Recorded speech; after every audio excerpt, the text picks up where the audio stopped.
Today I'm going to be showing you how to make this waffle stitch crocheted scarf. There's a few things that you'll need to know before attempting this project. First, this project is not going to be for absolute beginners that have never crocheted before. This is for, yes, beginners that at least have a basic understanding of chain stitches, single crochet, and double crochet. Those are the three stitches that you'll be using in this. But yeah, this particular scarf, it is almost 8 feet long, and I used 4 skeins of this. I love this yarn by Hobby Lobby.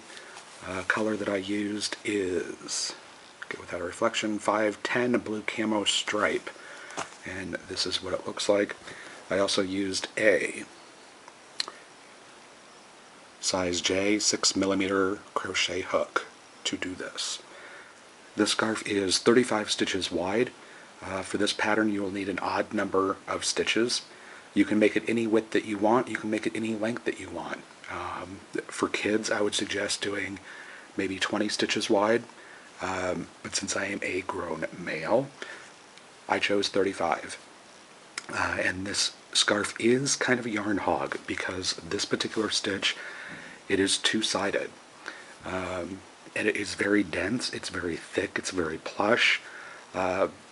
Basically, this particular stitch, it makes it so it's like almost a double layer of fabric as you crochet it. But yeah, without much further ado, let's get the tutorial started. To get started, I'm going to leave myself a rather long tail, and I'm going to create a slip knot and insert my hook into that. And I'm going to be doing a chainless foundation using double crochets. So I'm going to chain 3, I'm going to yarn over, and I'm going to go through this first chain right here. I'm going to go through there, yarn over and pull through, and I'm going to create the chain as I'm going and making the double crochets in the first row. So yarn over, make 1 chain, and then finish your double crochet as you normally would. Now to make your second stitch, yarn over, go through that first chain, or that 1 chain that you made at the bottom of that double crochet, go through that, make another chain, and then finish your double crochet as you normally would.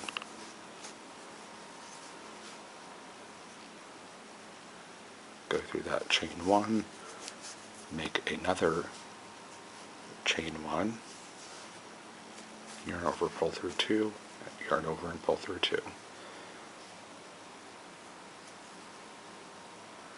And make sure that you're grabbing the bottom 2 stitches there of that chain.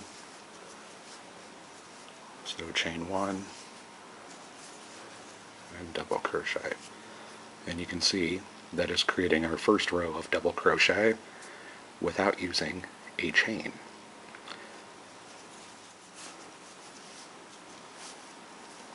And this is 34.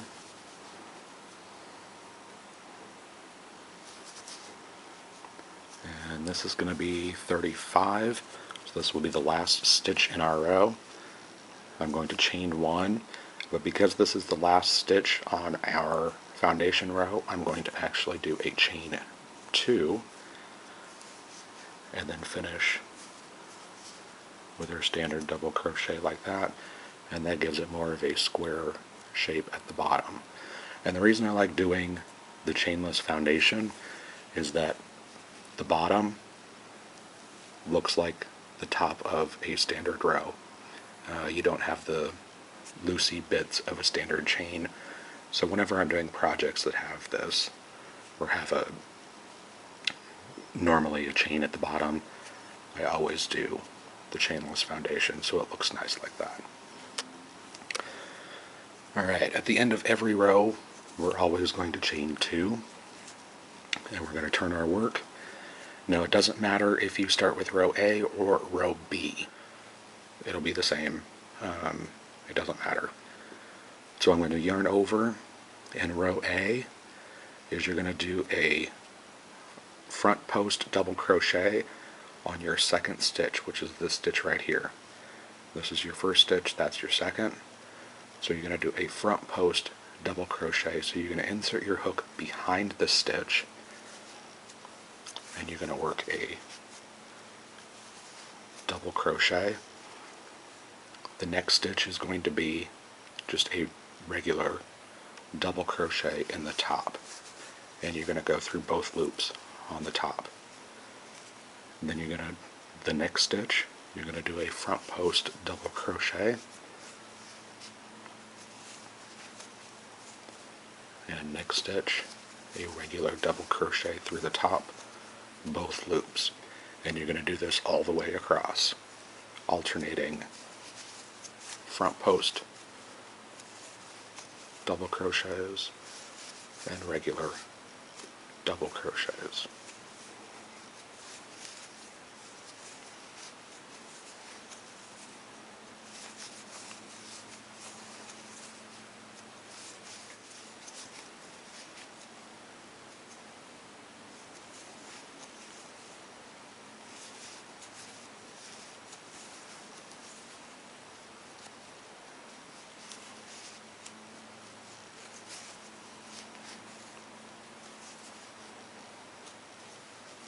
And then at the end, you always want to put a double crochet on top of your chain 2 from the previous row.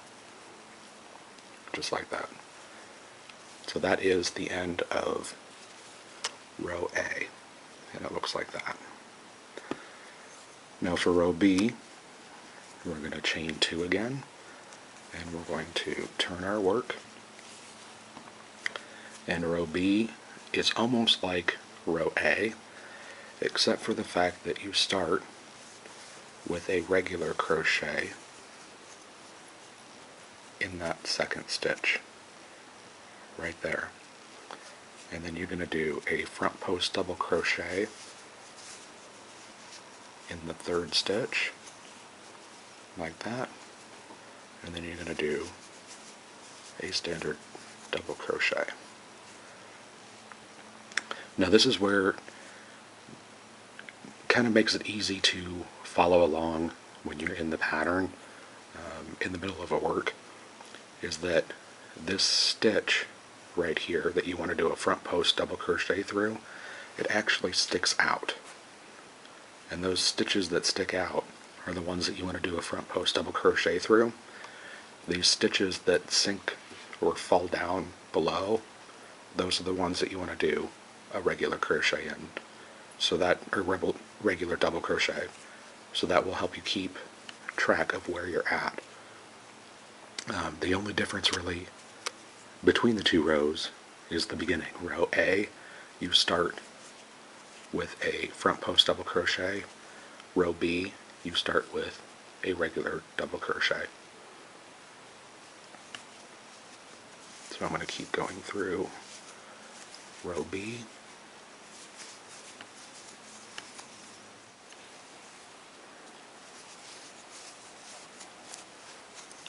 So now we're coming up at the end of row B.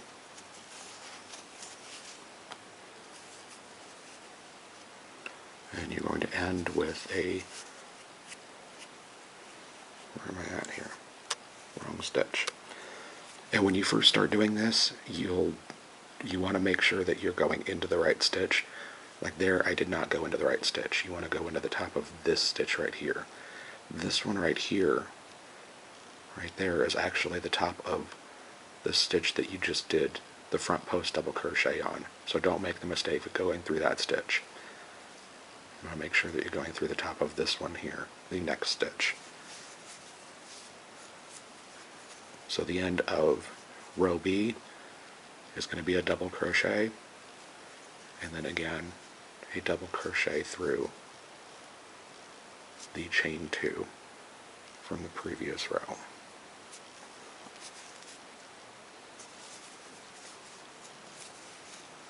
like that, and chain 2, turn your work like that, and this is what it looks like after your first row of row B. So this is 3 total rows of crochet all the way across. And now the pattern is just simply going back and forth between rows A and B. Continue. The next row will be row A, which will be a front post double crochet. The next row will be row B, row A, row B, row B, or row A, row B, row A, row B, and just keep going back and forth until you get it to as long as you want. So I've gone ahead and repeated rows A and B all the way across, back and forth, until I've gotten to this. As you can see how many layers are here. There's 1, 2, 3, 4, 5, 6 layers here. We're gone ahead and worked through 3 complete skeins of yarn. And this scarf, as it sits right now, is 72 inches long. I like long scarves. You most certainly do not have to make it this long.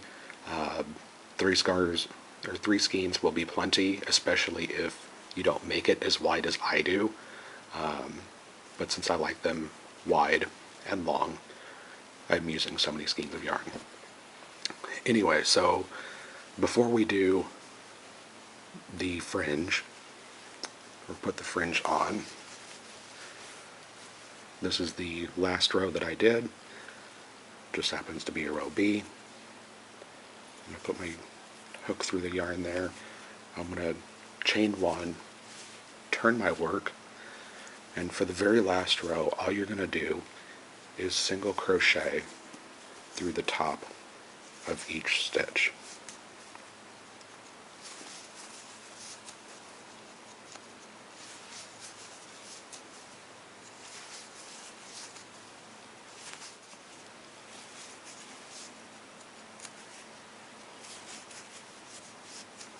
One more stitch to go.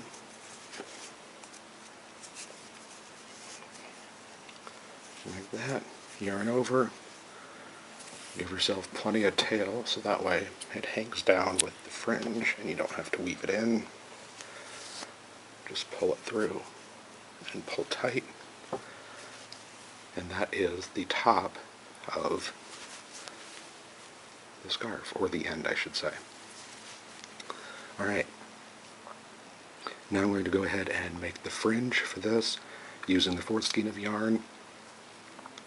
And actually what I'm going to do is make the fringe, and the yarn left over at the end, I'm going to take out this last row and add that in, because I don't like having leftover yarn.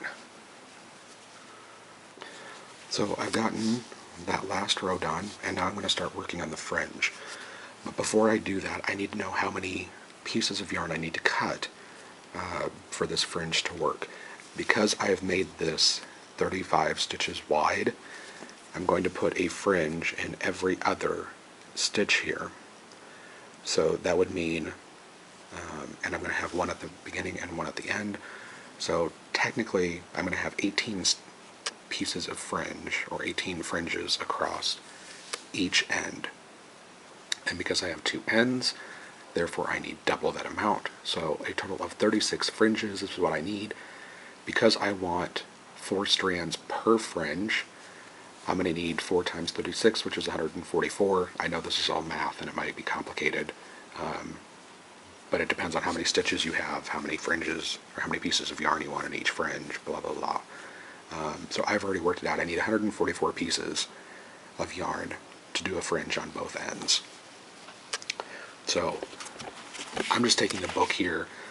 This book happens to be 9 inches long. And I'm going to take my yarn and I'm going to hold it at the top like this. I am just going to wrap around this book 144 times. Alright, so I have wrapped it 144 times around this book.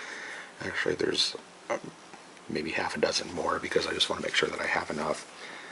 All I'm going to do is take the yarn under, clip it off like that, and then right through the center here of this book, I'm just going to cut all of these.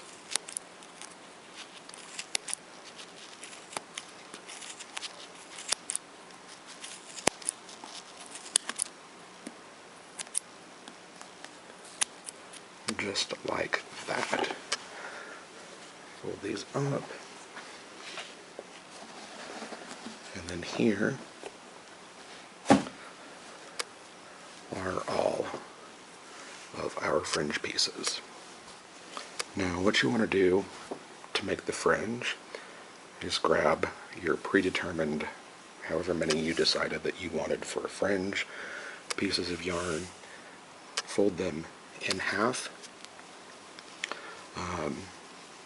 and I'm going to take these pieces, I'm going to insert my hook through this first stitch here, the end of it actually, like that. I'm going to grab my 4 pieces of fringe, pull it through, and then pull all these pieces through those loops, like that, and snug this down. Grab 4 more pieces of our fringe, and if you have some yarn like that one there is a little longer, just snip it off, no big deal. Go back to our work, and the second stitch, which would be right there, or I should say the second one from what we just did, pull through, pull all these through those 4 loops, tighten this up, and there you go. And just keep doing this all the way across. And after you get all your fringes done, that's what it will look like. And there you go. There is your waffle stitch crochet scarf. Hope you enjoy, and thanks for watching.